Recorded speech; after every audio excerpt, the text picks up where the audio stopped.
Assalamualaikum warahmatullahi wabarakatuh. Salam sejahtera untuk kita semua. Semoga kalian semua dalam keadaan sehat dan selalu dalam lindungan Allah Subhanahu wa Ta'ala. Sebelumnya, saya ingin mengucapkan terima kasih yang sebesar-besarnya kepada kalian yang sudah meluangkan waktu untuk menonton video ini. Tanpa kalian, channel ini tidak akan bisa berkembang seperti sekarang. Kalian adalah bagian dari perjalanan kami, dan dukungan kalian sangat berarti bagi kami. Hari ini, kami akan menyajikan sebuah kisah yang penuh dengan intrik, cinta terlarang, pengkhianatan, dan penebusan dosa. Sebuah cerita yang akan menggugah emosi kalian, membuat kalian berpikir, dan mungkin juga memberikan pelajaran hidup yang berharga. Dosa dalam diam adalah sebuah kisah tentang seorang pemuda miskin yang terjebak dalam hubungan terlarang dengan ibu mertuanya sendiri. Godaan, ancaman, dan ketakutan membuatnya terikat dalam dosa selama bertahun-tahun. Namun, seperti yang kita tahu, kebenaran tidak bisa disembunyikan selamanya. Saat rahasia kelam itu terungkap, kehidupan mereka semua berubah drastis. Bagaimana akhir dari kisah ini? Apa yang akan terjadi pada Arman, Bu Ratna, dan Rina? Apakah ada kesempatan untuk menebus dosa di masa lalu? Tonton video ini sampai habis untuk mengetahui jawabannya. Jangan lupa untuk like, comment, dan subscribe channel ini agar kami terus bisa menghadirkan cerita-cerita menarik lainnya untuk kalian semua. Mari kita mulai perjalanan ini bersama-sama. Di sebuah desa yang jauh dari hiruk-pikuk kota, hiduplah seorang pemuda bernama Arman, 21 tahun, berasal dari keluarga miskin. Hidupnya berubah drastis ketika ia menikahi Rina, seorang gadis dari keluarga kaya. Rina jatuh cinta pada Arman karena ketulusan dan kerja kerasnya, meskipun perbedaan status sosial mereka begitu jauh. Setelah menikah, Arman tinggal di rumah mertuanya, sebuah rumah mewah yang berdiri megah di tengah desa. Namun, di balik kemewahan itu, ada godaan yang tak pernah ia duga sebelumnya. Ibu mertuanya sendiri, Bu Ratna. Bu Ratna adalah seorang wanita berusia 42 tahun, masih tampak cantik dan anggun. Suaminya, Pak Wijaya, adalah seorang pengusaha sukses yang sering bepergian ke luar kota. Dari awal, Arman sudah merasa ada sesuatu yang aneh dengan sikap mertuanya. Bu Ratna terlalu perhatian, sering menyentuhnya dengan cara yang tidak wajar, bahkan memberikan pujian yang terdengar menggoda. Suatu malam, ketika Rina sedang tidur, Bu Ratna mengetuk pintu kamar Arman. "Kau tidak kesepian, Arman?" bisiknya dengan suara lembut. Arman terdiam, jantungnya berdegup kencang. Ia tahu ini salah, tetapi saat ia mencoba menolak, Bu Ratna langsung berubah sikap. "Dengar baik-baik, kalau kau menolak, aku bisa mengusirmu dari rumah ini. Mau kembali hidup miskin?" Ancaman itu menusuk hati Arman. Ia tahu betapa kerasnya hidup di luar sana. Jika ia diusir, kemana ia harus pergi? Tak punya pekerjaan, tak punya rumah, dan ia takut kehilangan Rina. Malam itu menjadi awal dari hubungan terlarang yang terus berlangsung bertahun-tahun. Setiap kali Pak Wijaya bepergian dan Rina sedang keluar rumah, Bu Ratna selalu mencari kesempatan untuk bersama Arman. Arman hidup dalam ketakutan dan penyesalan, tetapi ia tak pernah berani menolak. Rahasia yang tak bisa disembunyikan. Tahun demi tahun berlalu, Arman semakin terjebak dalam dosa yang ia ciptakan sendiri. Namun, sepandai-pandainya menyembunyikan rahasia, kebenaran selalu menemukan jalannya. Suatu hari, Rina mulai curiga dengan perubahan sikap suaminya dan ibunya. Ia memperhatikan bagaimana mereka sering saling bertukar pandang dengan cara yang aneh. Hatinya mulai dipenuhi kecurigaan, hingga akhirnya ia memutuskan untuk menyelidikinya. Rina memasang kamera tersembunyi di ruang tamu, berharap menemukan sesuatu yang bisa menjelaskan firasat buruknya. Saat ia memeriksa rekaman itu, tubuhnya gemetar melihat suaminya dan ibunya sendiri sedang berduaan dengan cara yang tak seharusnya. Dunia Rina runtuh seketika. Dengan hati penuh amarah, ia menghadapkan Arman dan ibunya di depan ayahnya, Pak Wijaya. "Aku percaya padamu, Arman. Aku mencintaimu.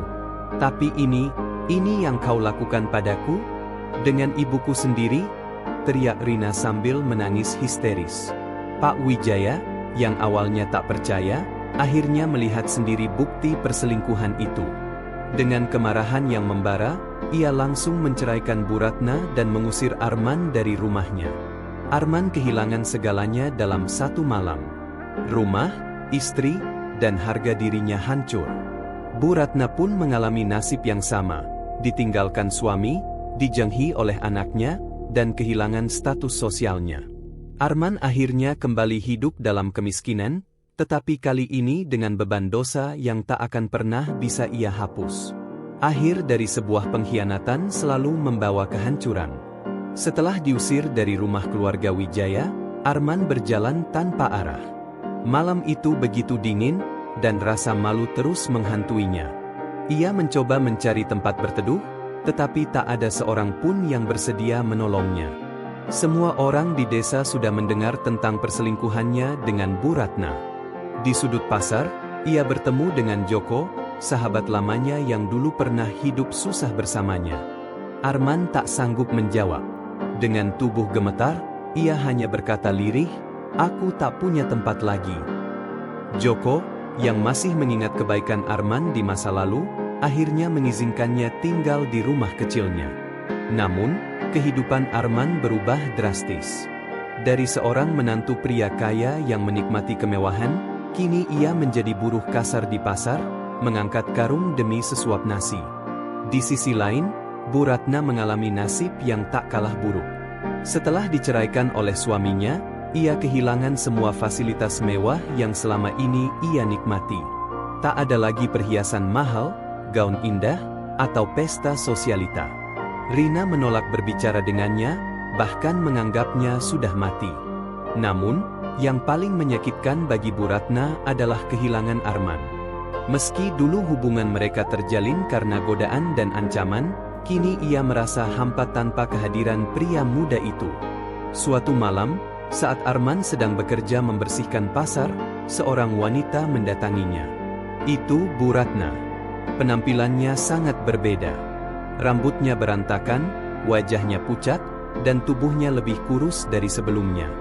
Ia menatap Arman dengan mata penuh kerinduan dan penyesalan. "Arman, kumohon, jangan tinggalkan aku. Kita bisa memulai kembali. Aku masih mencintaimu." Arman menggertakkan giginya. Ada rasa benci dalam hatinya, tetapi juga rasa bersalah yang dalam.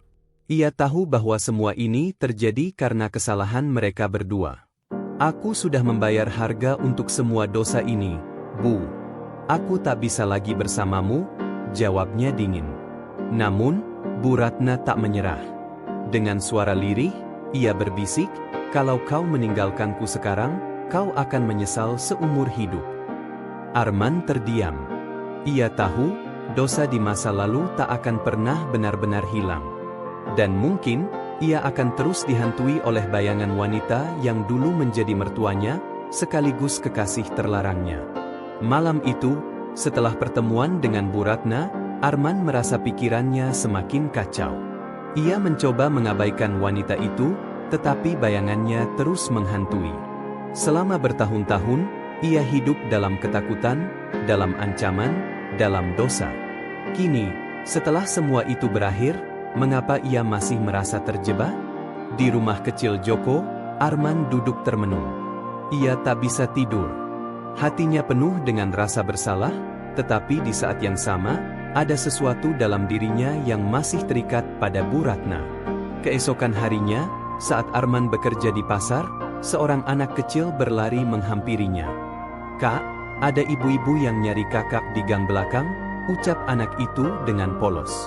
Arman langsung tahu siapa yang dimaksud. Ia menarik napas panjang sebelum berjalan ke gang sempit di belakang pasar. Di sana, Bu Ratna sudah menunggunya. Penampilannya semakin menyedihkan. Pakaian lusuh, wajah penuh kesedihan, dan matanya merah seakan tak pernah tidur. "Arman, kumohon, aku tidak punya siapa-siapa lagi." Suaranya lirih, hampir seperti bisikan. Arman menggertakkan giginya. Ia ingin pergi, ingin meninggalkan wanita ini, ingin benar-benar memulai hidup baru. Tapi entah kenapa, kakinya terasa berat. Bu, ini semua salah. Kita sudah cukup lama hidup dalam dosa. Biarkan aku pergi.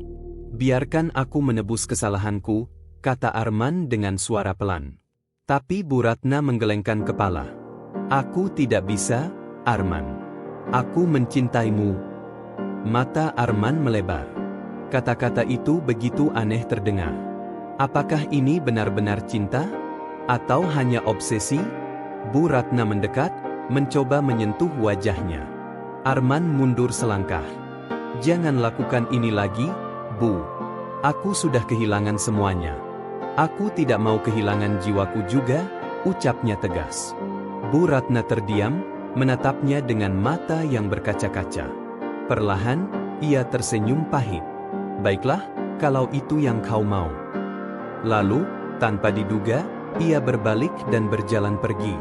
Arman hanya bisa menatap punggungnya yang semakin menjam. Saat itu, ia merasa sesuatu dalam dirinya telah lepas.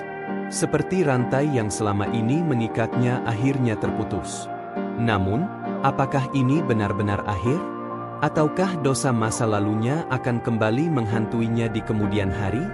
Hari demi hari berlalu, dan Arman mencoba menjalani hidup barunya.